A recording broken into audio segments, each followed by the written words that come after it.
বিষ দিবা হবে আজ যুগতে আমার আলু বিষ দিবা আনি দিবে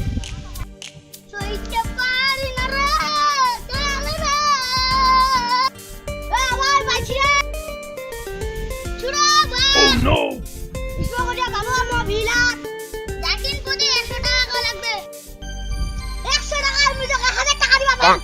বিষ কেন আনি দে ইয়েস ইয়েস ইয়েস তুমি তো বিষ লাগাও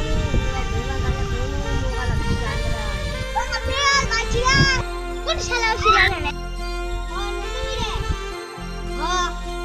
কেন ছিল তোমার মোর বিছলা শেষ হয়ে গিয়া ছাড় বস্তু বিছলা দিলে ওই সামনে ঠিক আছে আমি তুমি মুরা ওরা বিছ দিবা পারো না আলা মুরা জানা কি এই শালা মো আলা কাও স্যার